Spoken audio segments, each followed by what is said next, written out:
Okay. Aloha. My name is Roger Jelinek. I'm executive director of this Hawaii Book and Music Festival. And it's my great pleasure to welcome Elizabeth Hand and our veteran moderator, Connie. And I think you're going to have a really good time here. So I'm really looking forward to this. Welcome and aloha. Thank you so much, Roger, and thanks to everyone at the Hawaii Book and Music Festival for inviting me to participate again in this, my favorite book festival on the planet. For our listeners, I was born and grew up on Oahu's North Shore, but I speak to you from Oakland, California, where I make my life as a writer. I'm the author of, I like to say, 6.5 books. I also run a writer's retreat each year out on the North Shore. And I've witnessed firsthand how supportive Roger and his team are of the writers community in Hawaii. So I really a heartfelt mahalo to all of you for bringing us together despite the pandemic and despite vast differences in geography. It's wonderful to be here. Now, among those books I've written are several on writing, but I confess I'm a real neophyte when it comes to murder mysteries, fantasy, crime fiction, and fiction, period. So it's humbling and a real honor to introduce Elizabeth Hand. She is the author of 19 novels and collections of short fiction, including most recently the Book of Lamps and Banners and Curious Toys. Of course, today we're going to be talking about her brand new novel, Hokulea Road. Her work has received all the important awards in her category, but that's not all. She's also a longtime critic and contributor of essays to the Washington Post, the Los Angeles Times, Salon, the Boston Review, and the Village Voice. She divides her time between the Maine coast and London, where she is now, in the middle of the night. Thank you, Elizabeth, for getting up for us. That's a pretty cool cosmopolitan life, but Elizabeth Hand was actually raised in New York State, and she was raised Irish American, Roman Catholic. She went to Catholic University, first majoring in playwriting and dropping out to work at the Smithsonian Museum, the museum's National Air and Space Museum. And then she went back and majored in cultural anthropology. So Liz, my first question for you this evening is, how did a nice girl like you end up writing creepy murder mysteries set so many thousands of miles from home? Oh, well, I just quickly want to say thank you to Connie and to Roger, especially mahalo for letting me be part of this. I'm very excited to be here, even at 3 o'clock in the morning. I think my writing is always skewed dark, and most of what I write, I do things in a lot of many different genres, but there is a certain dark timbre to all of it.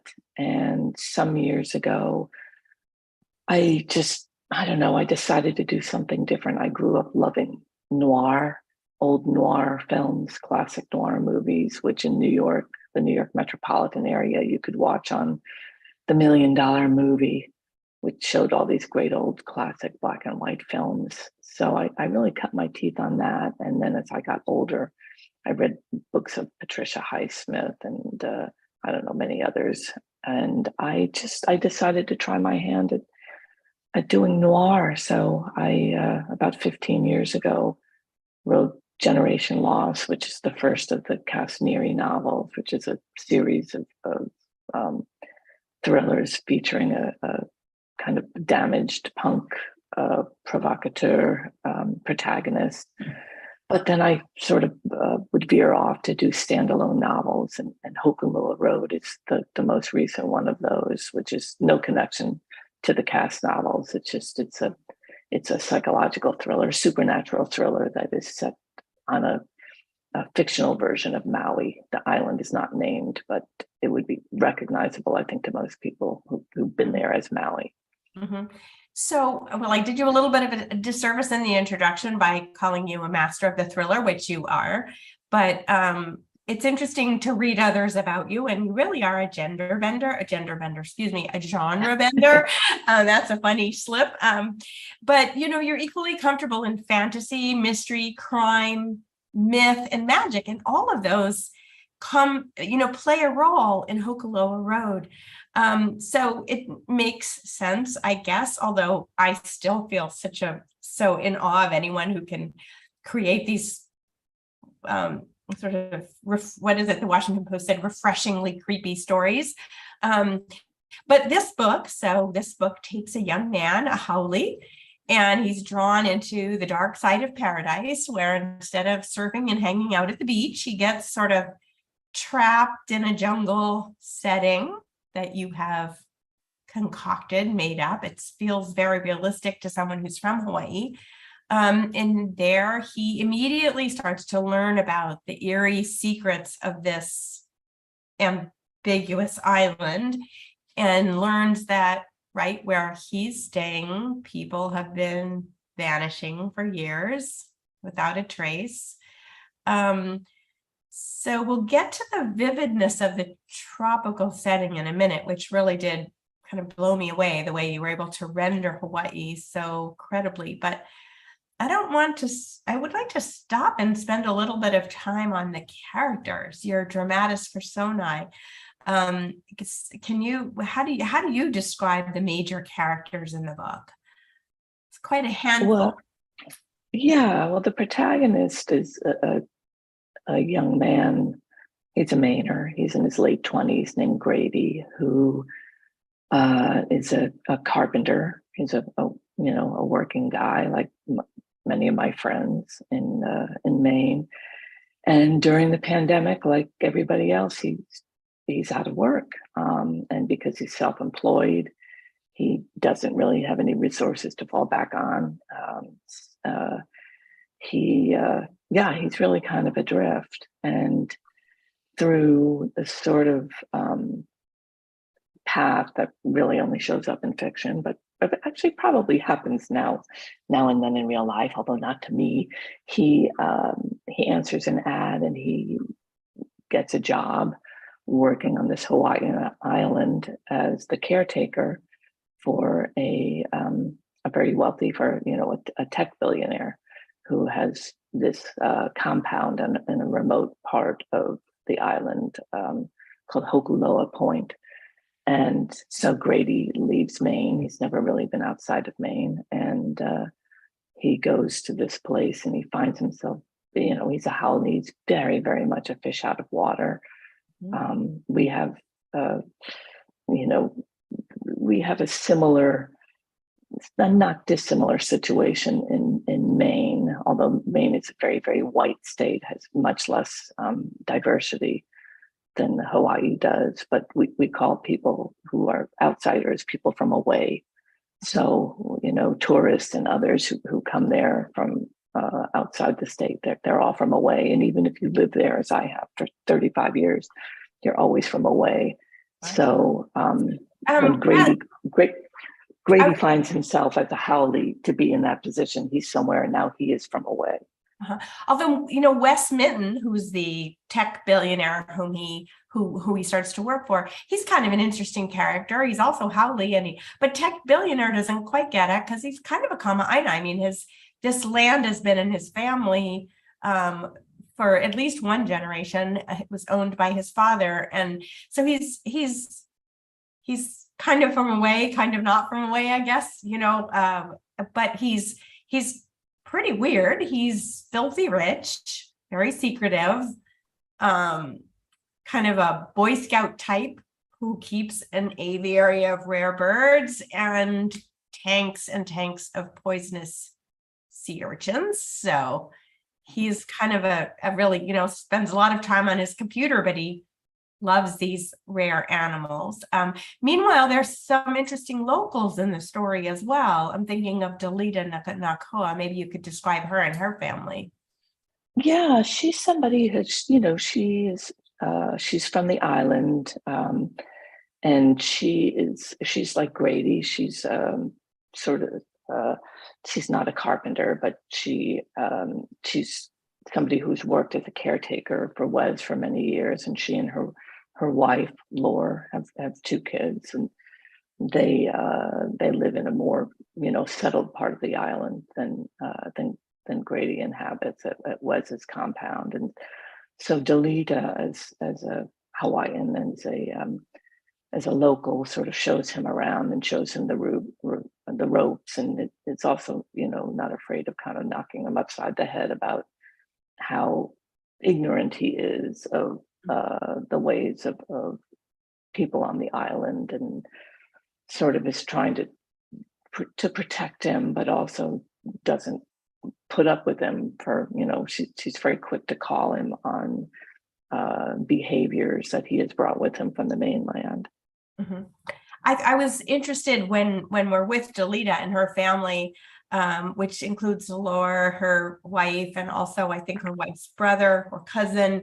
And they speak Pidgin English, so there's a kind of you get a sense of Pidgin when you're with them, which was interesting for me to see, and maybe we'll talk about that more in a moment. But there are some other characters. There are some other characters who are interesting. I mean, of course, there's the woman that he meets on the plane on the way over, who disappears and becomes kind of like a muse for him. Or, I mean, he doesn't really know her, but she's a principal character in the book, a student.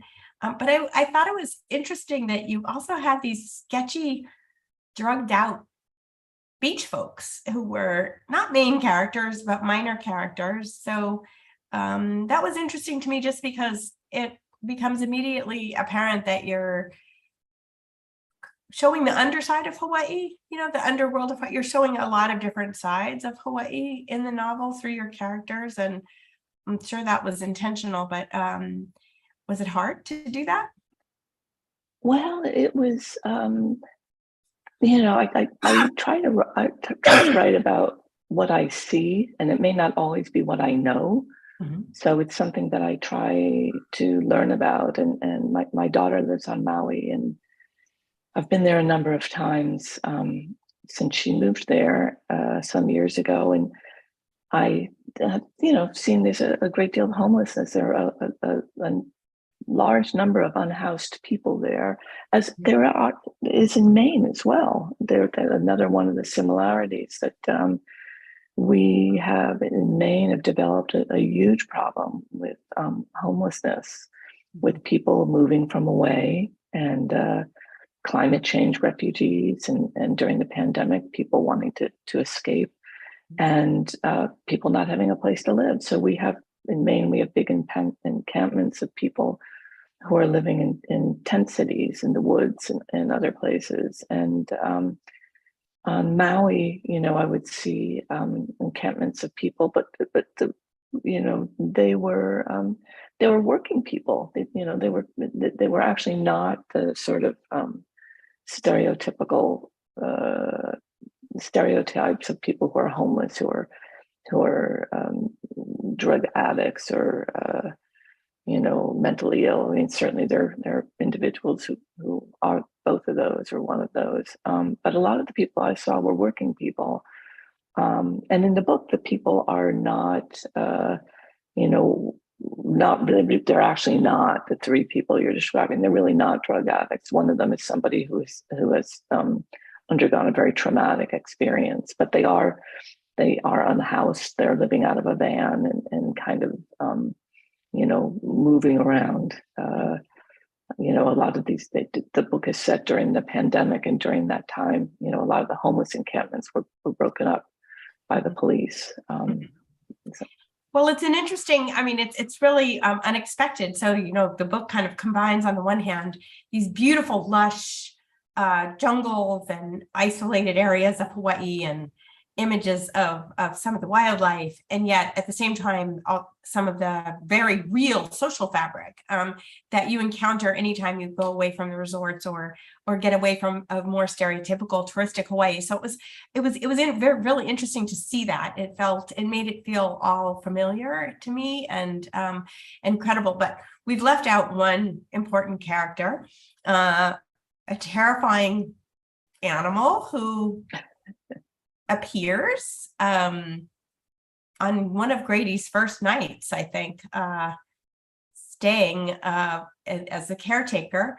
How do you describe this animal? He's sort of a wild dog, a wild boar, pua'a. Give me some words for this. I mean,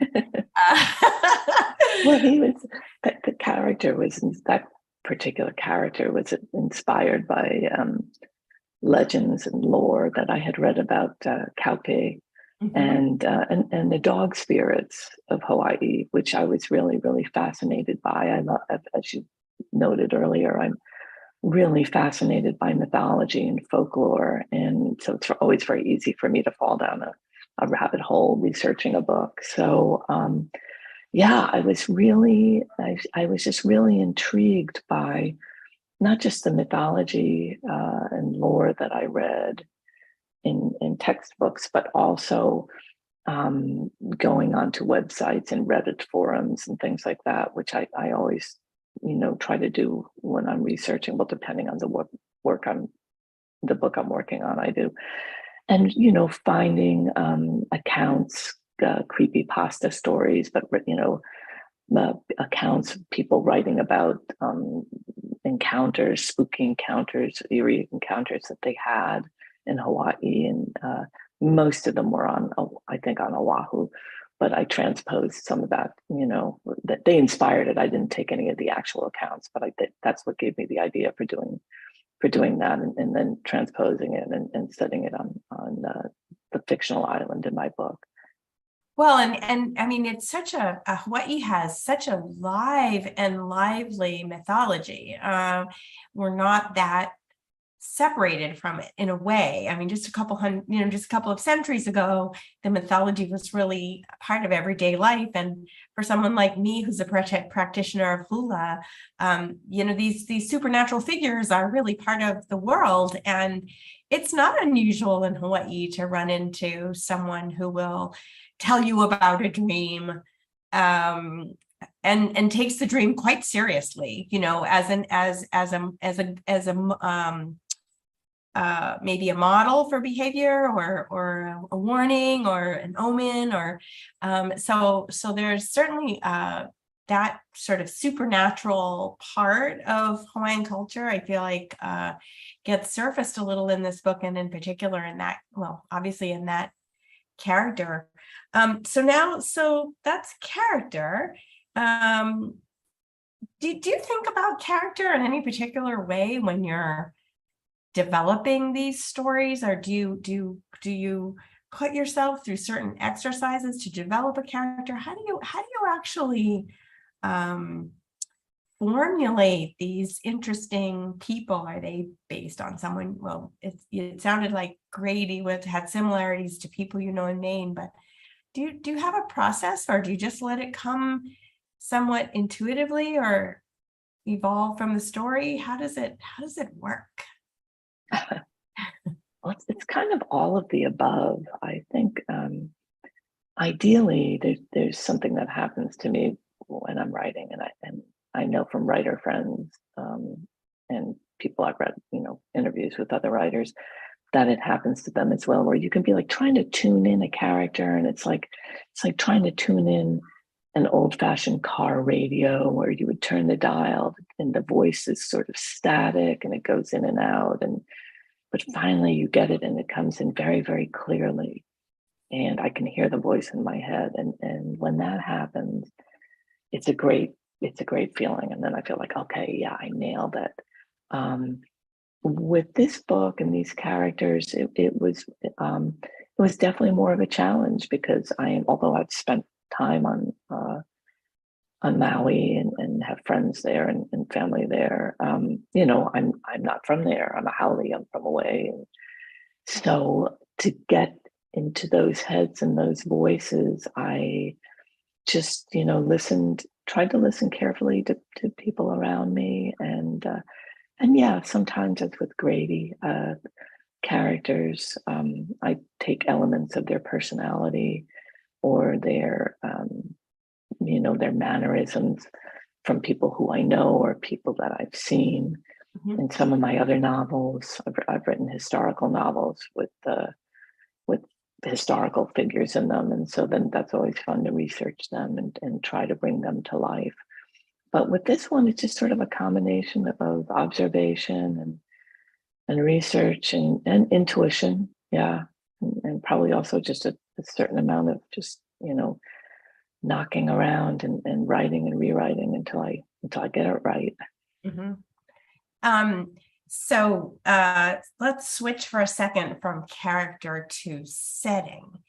I'm just floored at how much you were able to render this island. And it's especially interesting because, of course, at the beginning of the novel, you think you know where you're going. You know, you're arriving on the plane with Grady, and it's like, oh, it's the big island. You know, oh no, it's not the big island. No, there's not a Hokulea point. So you invented an island, and you invented a peninsula, the place. Can tell us about this place, and also could you talk a little bit about why you invented the island? Well, as I said, it was inspired by Maui, but I want, you know, I've done this before with many novels. I love setting. I love creating setting. For me, that is the most interesting and fulfilling and enjoyable part of writing is to write about the setting, the landscape.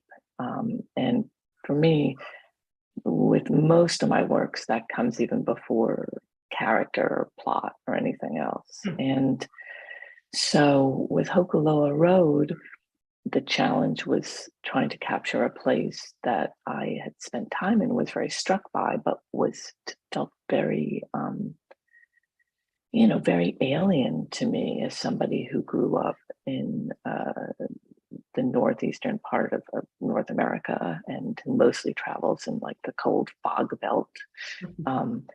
And so to be in a place that was so radically different for me as a person was always and still is very kind of unnerving.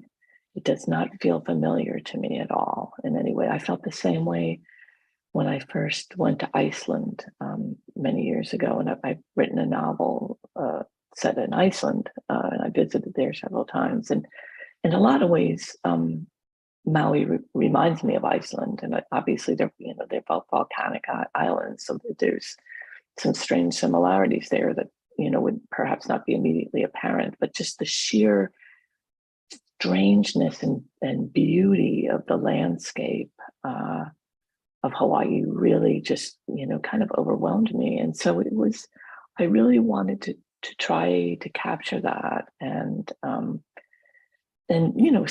had spent a lot of time over the last 7 or 8 years in that landscape and walking it. And when I was researching and writing the book, to really wanted to kind of embed myself in it, and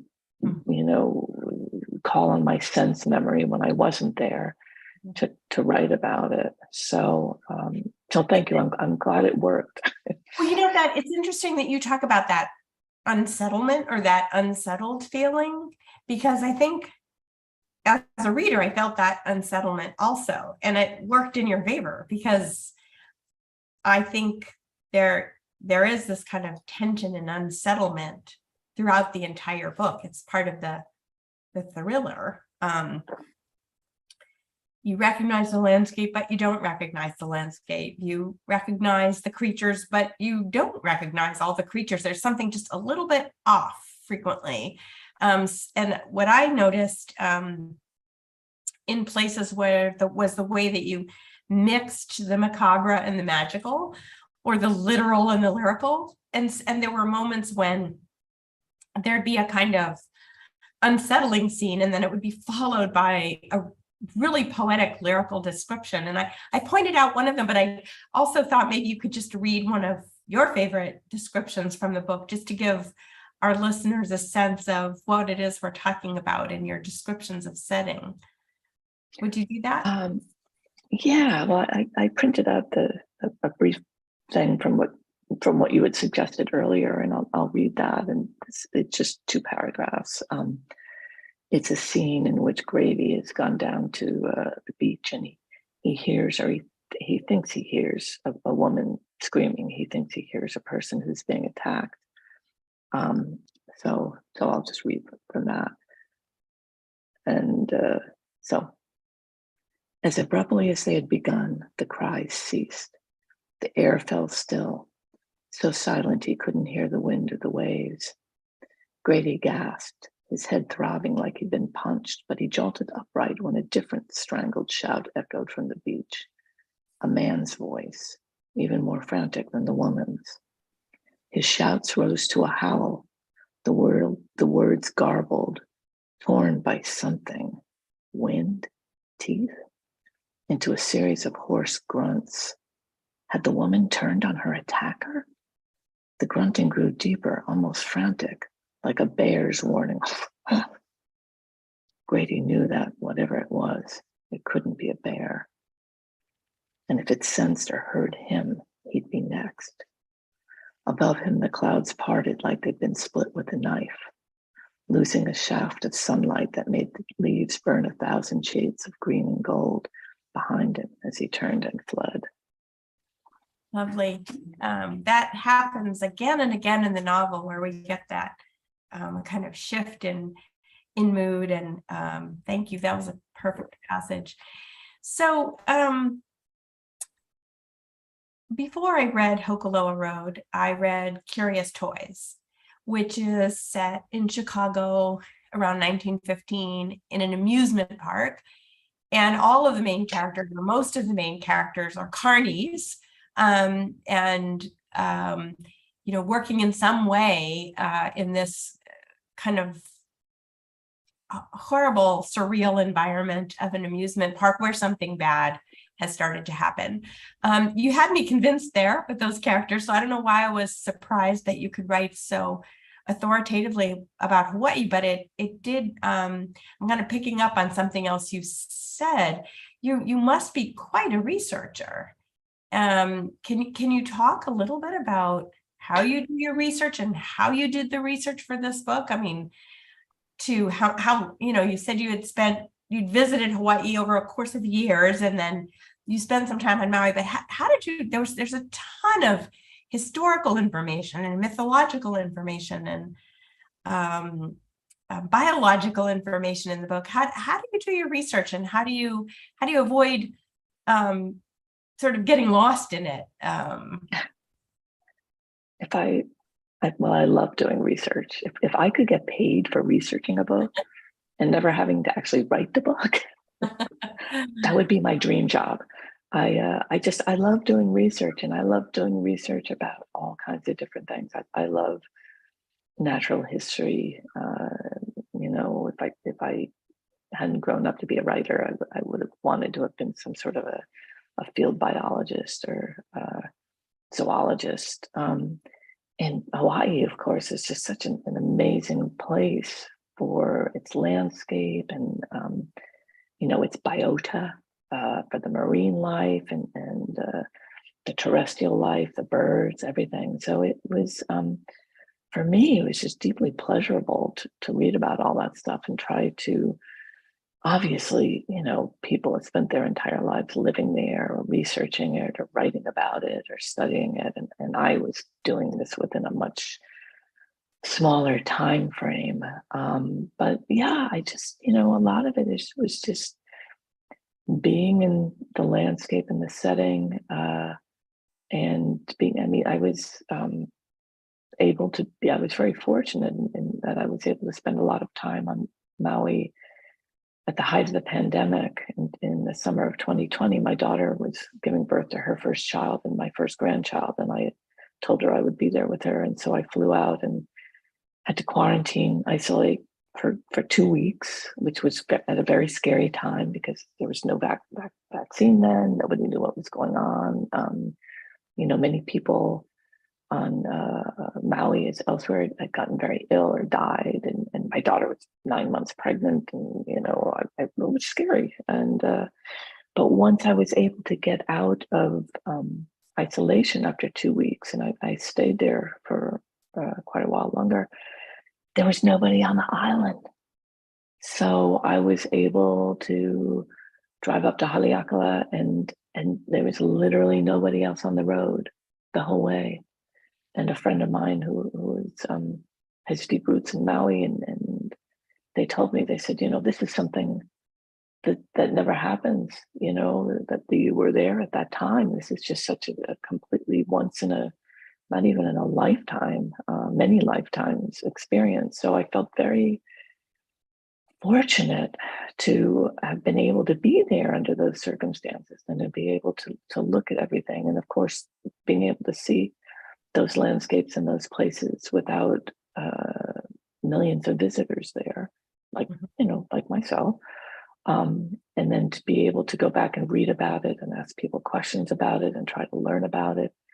I mean, it was a very precious thing. And I know, it's never going to happen again. I mean, I certainly wouldn't want the circumstances to return that made it possible, but it was quite incredible to be able to be there. How did it happen? I mean, I think sometimes these things happen again, the imagination does wonderful things and intuition, but of course, Wes Minton, the odd, rich Boy Scout mystery man, who is Grady's employer, has this aviary. And so you were able to, because he had an aviary and he was dedicated to preserving this point that was his family's legacy, it sort of gave you the opportunity to really talk about, in particular, birds, which some of us it's sort of like the more you start finding out about Hawaii's birds, the more you can just talk about Hawaii's birds, that they're just so many different birds with different stories, and many of them growing extinct by the minute. And it's a tragedy, and yet they're also sort of magical figures when you see them. So how did it happen? How did you come up with this idea that this character would have an aviary, which then allows you in a way naturally or organically to talk about this one aspect of Hawaiian culture, of Hawaiian landscape, of Hawaiian history? Sort of, how did all that happen? Because it was pretty organic. It ended up seeming pretty organic, but we learned a lot about birds in this book. Well, I wish I could say that I meant to do that, but in fact, the idea of the aviary was one of those things just came to me one day when I was writing, and I thought, oh yeah, of course he would have an aviary. He has, huge amount of money, and he is an environmentalist, or believes that he is, and it really is obsessed with the birds and with preserving them. And so, I don't know, that was just, sometimes things come to you or come to me as a writer that are just sort of a bolt out of the blue. But in retrospect, you think like what you were talking about earlier, people have a dream and they think like, oh yes, it's trying to tell me something. And I think that, for artists, that our subconscious can often come up with ideas that our subconscious mind, cannot so successfully create. So that just kind of came out of nowhere. But when it did, I thought like, oh yeah, of course, this is what it is. And yeah, it gave me sort of a forum for getting, info dumps. As a writer, you don't want to have a lot of info dumps, sort of chunks of indigestible information for your readers. But it did give me an opportunity to get some of that information in there, because of course Grady is the caretaker when Wes is away, Grady is in charge of the aviary, and he too falls in love with these birds, and he loves them and is fascinated by them, and he wants to learn about them. So he does try to find out what he can about them. Excuse me. So I love asking Liz all these questions, and I will continue to do so. But I wanted to encourage those of you in the audience to post any question you want in the chat. Liz, we're talking very specifically about her novel, but she has so much experience in publishing that she, I'm sure, would be happy to address a wider range of questions too. So I invite you to pose your questions in the chat, and I'll make sure to keep my eye on that. Well, did you ever feel intimidated taking all this on? I mean, I would feel intimidated, like Hawaiian mythology, the flora and fauna of these tropical islands, Pidgin English, another language, which has to be challenging to write in dialogue. I know I've always found it hard to write in Pidgin. The crises in paradise, homelessness, meth. I mean, you sort of allude to or show that there's a not insignificant drug problem in Hawaii, and the whole problem of the land poor. You know, this place where there are people with incredible money, many from away, who buy up huge swaths of land in amazing places, whether it be Oprah Winfrey in Hana or Mark Zuckerberg on Kauai, and so anyway, you take that on head on in the book. Did you ever feel intimidated? And how do you, and when you, and I'm thinking of your other books as well, like, how do you overcome the intimidation? Well, with this, I was especially intimidated because, I'm writing about a culture that is not my own and a place that is not where I grew up.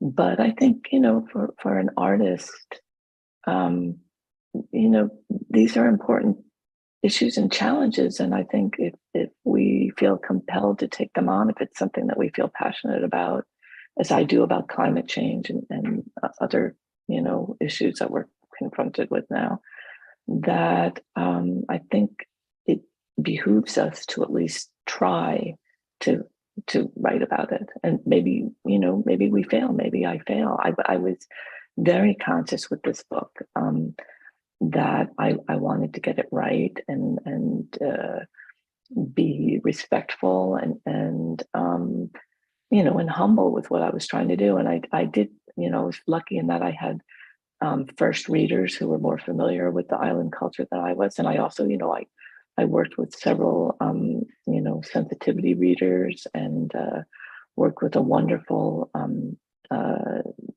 dialect expert, Stephanie Kikokan from Honolulu, who I worked with extensively about trying to get the Pidgin right and the different dialects. And she taught me so much about, okay, well, if your background is this, you would speak like that.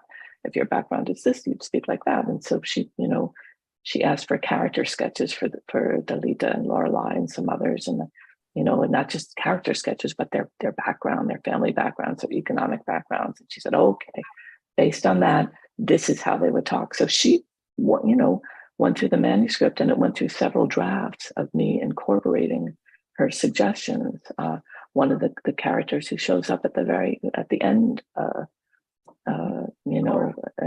Corey, yeah, exactly. And she's like, okay, he would talk like this. And so that was great, and it was fascinating. And I was very fortunate that when Tony Pasculi, another writer, wonderful writer from Honolulu who runs the Hawaiian Shakespeare Festival. Shakespeare, right? Tony, yeah, he's yeah. Well, this must have been. I imagine that this must have been. So, first of all, I'm totally jealous because I'm fascinated by Pidgin English and all the different Englishes of Hawaii, and have tried to get it on the page, and it's tricky. It's tricky to get it on the page. It's hard enough just to speak Pidgin or to, you know, to listen for it, and then to get it onto the page is also hard.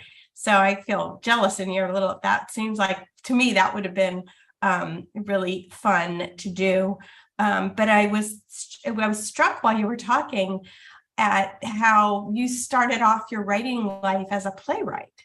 And that must have been really fun for you to kind of think about these different characters and where they came from, and work with someone and think about how they would phrase their sentences and how their language, this, you know, non-standard English, you know, this Creole would reflect. I mean, did it feel like playwriting when you were doing some of those dialogues? Because there's quite a lot of dialogue in this book.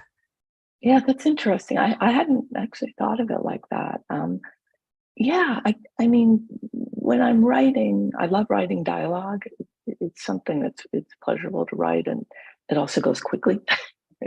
Right, writing is a very slow process, but if I can get a group of people talking in my head, or two people talking to each other, and get that on the page, on the screen, it tends to flow. So yeah, I think that my background in playwriting, I was not a good playwright, but I did study playwriting.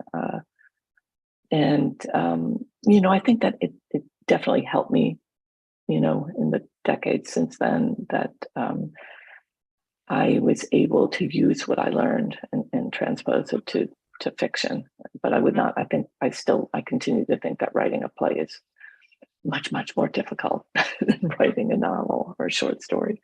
Well, I'm glad you didn't stick with the playwriting, because I'm quite fond of your descriptions of settings. So those, of course, get thrown out in playwriting. Roger asks a question about climate change. So have you ever contemplated writing a novel about climate change? And I want to rephrase that, because in a way, this book it certainly touches on climate change. It's not necessarily on the surface as the big theme of the book, but it's there. So I know you're very committed to climate change. Can you talk about how you wrestle something like climate change and your own concerns about the environment into a fictional context? Like, how does that work, and how do you do it so that it feels organic to the story? And is it a struggle for you, or does it come naturally? Well, I think these days a lot of the heavy lifting is done, because climate change is organic to our story, as a planet, for those of us, who are alive now. I mean, it's something that this is what we live with. And it's something that I've been writing about for, many years. I had a novel come out in 1997 called Glimmering, which was at the time was a near future novel that was it was published in 1997. It was set in the year 2000. And it was about, at the time, what I thought of was sort of a confluence of climate change disasters, all of these things happening at once. When I wrote the book, I thought, I'm going to throw this in, I'm going to throw this in, and this, and none of this, I can see some of this stuff happening, 50 or 100 years from now, but not all at once like this. And indeed, all the things I wrote about in that book did actually happen. And, this sort of car crash, train wreck that we're living in now is, I thought I went back and I looked at the book. It had a second edition that came out some years back, and it just, I don't know how it was that I tapped into all of that I did. And it also, the book opens with a terrorist attack on downtown New York, down on the Bowery and the Battery, but a plane being flown into a skyscraper down there. So, I don't think it's a writer's job to predict what's going to happen, but I think in some ways, writers can be sensitive to things that are happening, which may make them, sensitive to things that might happen. But I mean, the climate change has been a backdrop in a lot of my work from even beginning with my first novel, which is now 32 years ago. That was more of a post-apocalypse novel, but it was dealing with a lot of the same issues that we're dealing with now. So, are there other themes that you find, weaving through? What are some of the other big themes that you're conscious that you weave through your novels? well, I think, the aftermath of trauma is something that I have lived with, and that's something else that I've written about a lot. But also, art, sort of the mystery of art and transcendence, and where does that come from? I mean, I'm fascinated with and by artists of all different types.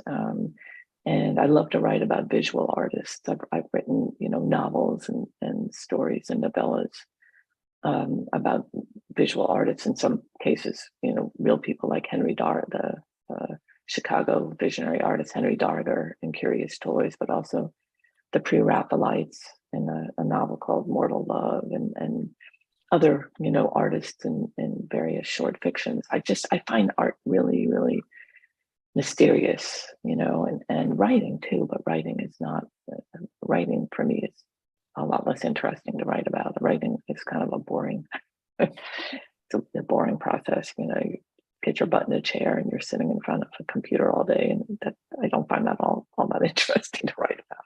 So, well, that's that kind of, I'm going to throw a sort of odd question at you, but what do you do for fun?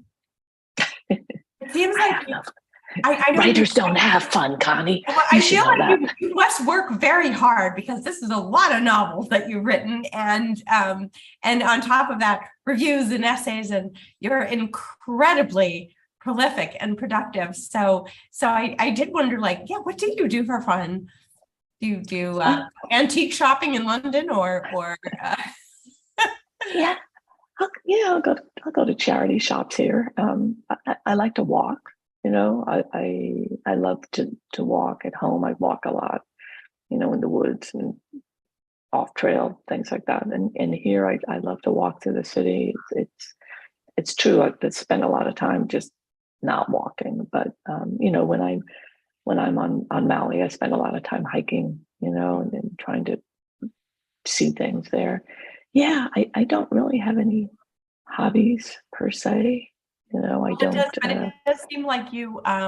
It does seem like your books are channels in a way for a lot of your interests. I mean, you do seem to have a lot of different interests that guide you in some ways, like art. And I know that I'm often asked by novice writers or starting out writers about my writing process and my writing day. And can you talk a little bit, could you talk a little bit about the cabin in Maine where you write, which is, of course, everybody has a romance, that's what writers do. They go off to a cabin in the woods and write. But could you talk a little bit about your cabin and why you write in that cabin, why you write in that place, but also just kind of how you structure your day, like how you manage to be both so productive, but also so imaginative and creative. How do you balance the need for discipline and, just sitting in the chair and cranking it out with the need to let your mind wander and to let your sentences take off sometimes in a lyrical or poetic path? So how do you balance those different things? And does it have to do with the process that you've given yourself, or is it something else? I think it's a lot of it is just at this point in my life and my career, it's something I've been doing for a very long time, which isn't to say that it's easy, but I think it's just, it's a matter of trying to think about when I go to bed at night, I'm thinking about the scene I will write the next day. And if I reach a point where I don't know what happens next, I will go out and just kind of take a long walk. And I'm fortunate, and I really do have that romantic cabin in the woods where I work. So I am able to be there and look out at the lake and get out and walk around and kind of, look for mushrooms and kind of let my mind go and sort of renew itself so I can get myself back in the chair and just be working again. I mean, a lot of it too, I think, is just reading a lot. I think that reading is probably the most important thing that anybody who wants to be a writer can do. And what sorts of things do you read? Do you read classics? Do you read particular genres? What do you read? I read, I read everything. I tend, when I'm working on a novel, I tend to read a lot of nonfiction that has to do with that novel, if it's something that involves research. And I'd love to read biographies. I'm not so big on memoirs, but I like biographies. And I do like autobiographies of people that, just kind of are fact-based. When I first arrived in London, I had started by chance to be reading some early books by Hilary Mantel. I'd read Wolf Hall, but not her early books. And I started on a early book of hers called Flood. And then, she died, which was such a shocking, sudden thing. So I'm continuing reading through her work because she's an incredible writer. I mean, she's one of those people who I stop in my path, in my metaphorical path. and by a sentence of hers, I'm like, oh my God, how did she do that? Where did she come up with that?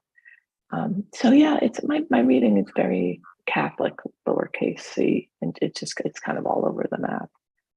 I'm also now, I just picked up it is a memoir by Vashti Bunyan, the British singer. So I just started reading that today.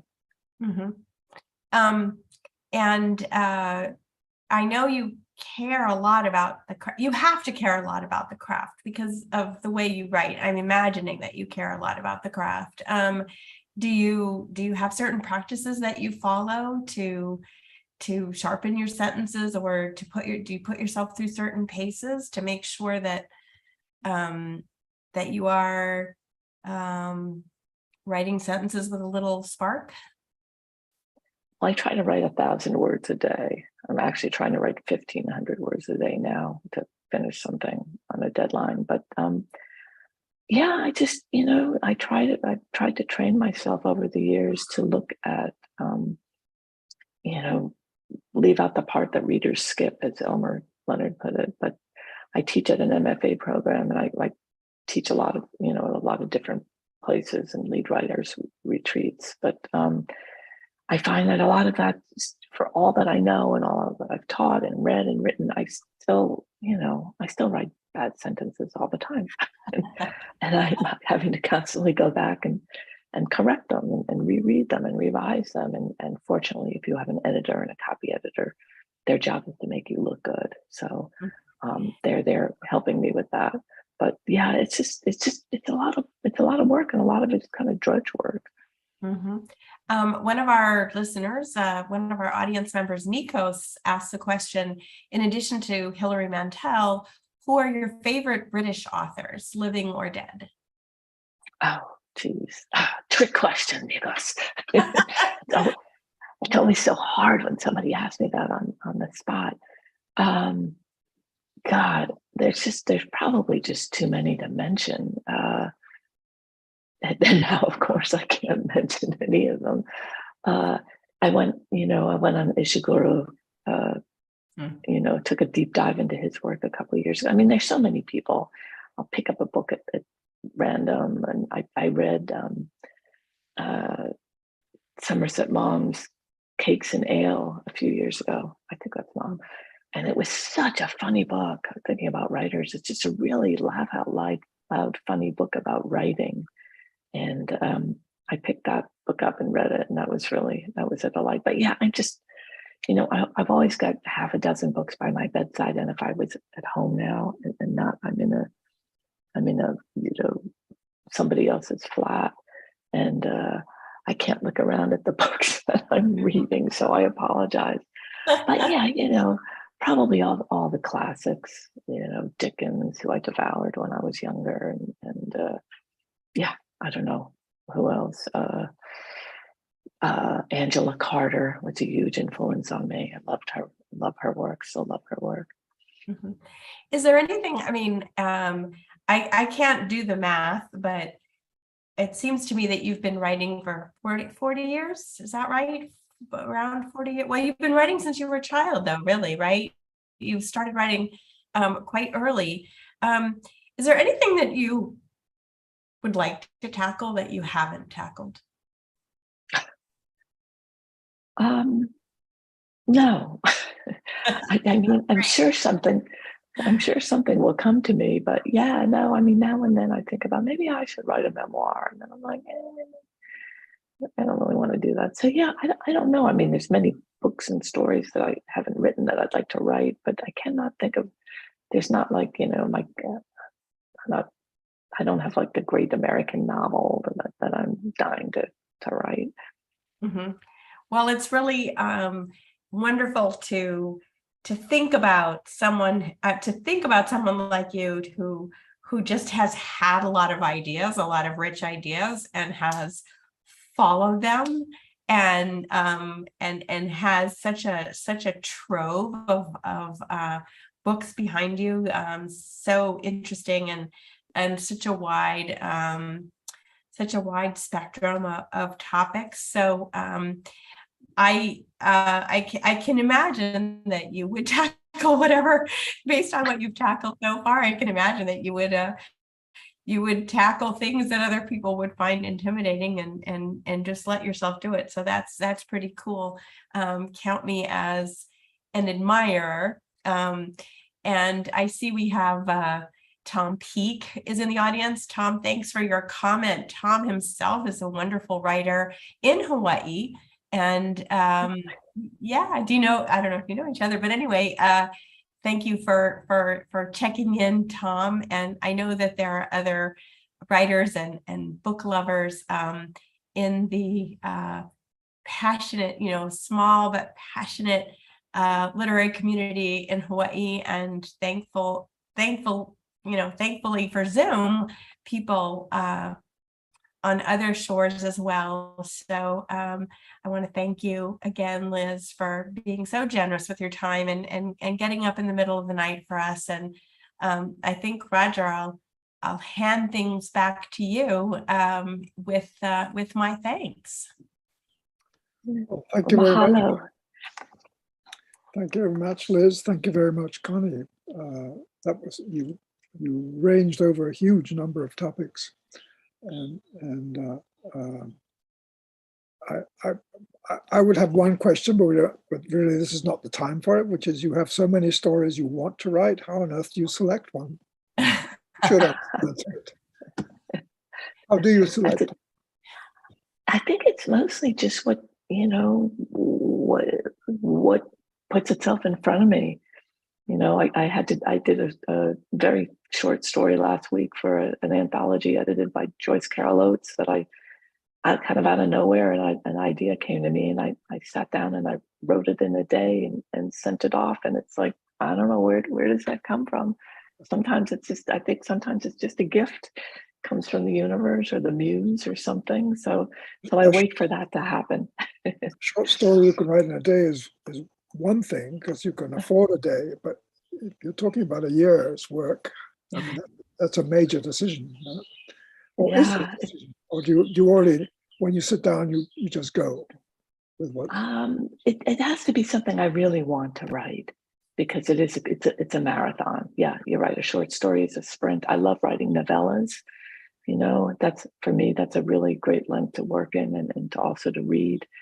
And it's something that I have to really care about and feel passionate about, a character, a person, or, I hate to say a social issue, but sometimes I'll read about something and I'll think, oh man, I really want to write about that. Have you ever abandoned a book? Oh yeah. Yeah, actually I abandoned a book I was writing to write Hokulea Road. And I don't think I'll ever go back to it, but yeah, and I've also had books that I've abandoned because they were just, they weren't working. They were early versions of a book that ended up being written and published. But yeah, I've thrown an entire, 300 or 400 page manuscripts because they were not good.